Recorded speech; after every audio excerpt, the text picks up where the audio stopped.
සුබ දවසක් හැමෝටම. අද මම ඔයගලන්ට කියලා දෙන්න හදන්නේ දැන් මේ දවස්වල හැමෝම ටින් නම්බර් එකක් හොයනවානේ. ඒතර ඕගොල්ලෝ දැනුවත්ව හරි නොදැනුවත්ව හරි සමහර ලාවට දේශීය ආදායම් දෙපාර්තමේන්තුවෙන් ඔයගලන්ට ටින් නම්බර් එකක් දීලා තියෙනවා. අන්න ඒ වගේ අවස්ථාවකදී ඔයාලට ඇත්තටම ටින් නම්බර් එකක් ලැබිලාද ආව දේශීය ආදායම් දෙපාර්තමේන්තුවේ රෙජිස්ටර් කරලාද කියලා බලා ගන්න ක්‍රමයක් තමයි මම දැන් කියලා දෙන්න හදන්නේ. මේක හරිම ලේසි ක්‍රමයක්. මේ ලින්ක් එකේ තියෙනවා වගේ ඔයගලන්ට පුළුවන් මේ ලින්ක් එක කොපි කරගන්න බ්‍රවුසර් එකේ පේස්ට් කරන්න. මේකෙදි බය වෙන්න දෙයක් නැහැ. මොකද ඔයගොල්ලෝ යන්නේ දේශීය ආදායම් දෙපාර්තමේන්තුවේ ඔෆිෂියල් වෙබ්සයිට් එකට. එතෙන්දී අලුතෙන් ෆීචර් එකක් ඉන්ට්‍රොඩියුස් කරලා දීලා තියෙනවා. ඔයාට වාගේ NIC නම්බර් එක ගැහුවට පස්සේ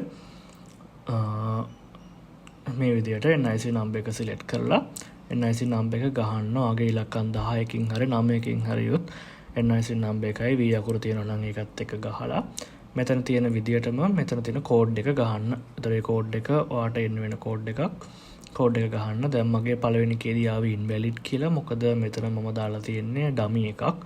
මගේ ඇත්ත එක නෙමෙයි. මෙතන මගේ ඇත්තම එක දැම්මම එන විදිය you are already registered in the Inland Revenue Department. ඒතර ඒ කියන්නේ මම already registered කියලා තමයි ඒකෙදි කියන්නේ. ඒ වගේම තවදුරටත් එතනද කියනවා ඔයගලන්ට පේනවා නම් පල්ලෙහා if you have not received the taxpayer registration certificate, you may visit the IRD head office or the nearest metro or regional office කියලා ඔයාලට වැටෙනවා. ඒ කියන්නේ ඔයාලට taxpayer registration certificate එකක් දැන් ලැබිලා නැහැනේ. මොකද ඔයා apply කරලා නැති වෙන්න පුළුවන්. සමහරවිට ඔයා apply කරලා ඒක ඇවිල්ලා නැති වෙන්න පුළුවන්. ඒ වගේ අවස්ථාවකදී ඔයාලට කියන නාරායන් පිට තියෙන ඒගොල්ලන්ගේ head office එකට හරි තමන්ට ළඟම තියෙන regional office එකට හරි යන්න කියලා. මෙතෙන්දි මතක තියාගන්න මෙතන regional office එක කියන්නේ ප්‍රාදේශීය ලේකම් කාර්යාලය නෙමෙයි. දේශීය ආදායම් කටයුතු වලට තියෙන ප්‍රාදේශීය ආයතනය.